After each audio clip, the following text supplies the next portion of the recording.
जीवन उत्सव का आनंद लीजिए। जीवन को उत्सव बनाने के लिए व्यक्ति के पास पुरुषार्थ, मनोबल और जीवन दृष्टि चाहिए। आत्मदृष्टि ही उसे आत्मबल प्रदान करती है। जब व्यक्ति को आत्मबल मिल जाता है तो वह हर कार्य उत्सव के रूप में मनाता है। श्रीमद् भगवत गीता में समभाव की बात कही गई है। सुखे दुखे समे कृत्वा लाभा लाभो जया जयो, यानी सुख दुख हानि लाभ जय पराजय को समान भाव से समझकर कर्म करते रहना चाहिए।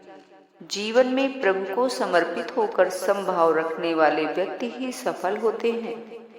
गीता में इसी समभाव को रखने वाला हर पल अपने जीवन में उत्सव महसूस करता है। यदि आप आत्मदृष्टि से सम्यक साधना के साथ जीवन बिताएं तो यह जीवन एक उत्सव है। अनुभूति करें तो सभी के लिए हर पल आनंद के क्षण हैं। इस उत्सव का आनंद पाने के लिए आत्मिक ज्ञान का होना बहुत जरूरी है। इस ज्ञान को पाने के लिए गुरु की आवश्यकता होती है। यदि योग्य गुरु मिल जाए तो आपका जीवन उत्सव बन जाता है। गुरु आप किसी को भी बना सकते हैं या ज्ञान की अंतर्दृष्टि विकसित कर स्वयं के गुरु भी बन सकते हैं। व्यक्ति को जीवन में पग पग पर संघर्ष का सामना करना पड़ता है। संघर्ष कभी परिस्थितियों से होता है, कभी कर्म से, तो कभी अपनी मन की स्थिति के कारण भी होता है। इसकी वजह से मनुष्य को अकारण ही व्यक्तिगत, पारिवारिक, सामाजिक, आर्थिक संघर्ष झेलना पड़ता है। व्यक्ति संघर्षों के चारों तरफ से घिरा हुआ है। वह इन संघर्षों से बाहर निकलने का प्रयास करता है, लेकिन कभी कभी चाहकर भी नहीं निकल पाता। उसे जीवन में कई बार हार का भी सामना करना पड़ता है, क्योंकि सफलता हर बार नहीं मिलती। वह अंदर से टूटने लगता है, बिखरने लगता है और असफलता को ही अपना भाग्य मानने लगता है। बस यहीं से उसे अपने सुधार में जरूरत है कि वह कोशिश करे और अपने जीवन का सुधार करे। मनुष्य को जन्म संघर्षों का सामना करने के लिए ही मिला है। इन संघर्षों से जब हम निकल जाते हैं तभी हम एक समर्थ नागरिक बनते हैं। समुद्र में जैसे तूफान आते रहते हैं, वैसे ही जीवन में भी तूफान आते हैं।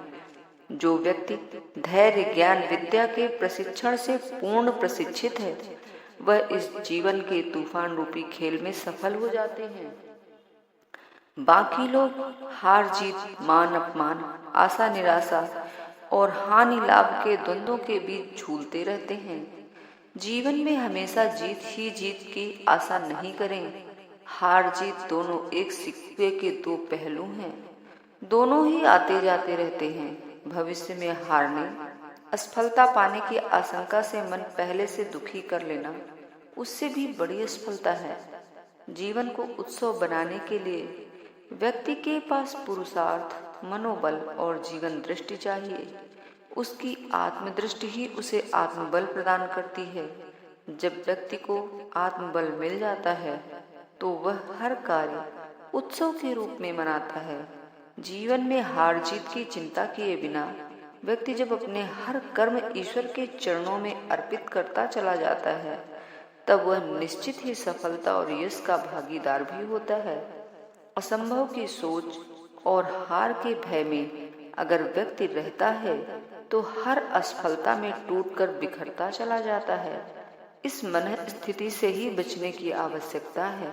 साथ ही हमें यह भी ध्यान रखना है कि जीत की सफलता से मतवाला हाथी बनकर मदमस्त नहीं होना है। जीवन जिएं और जीवन उत्सव का आनंद अवश्य लें।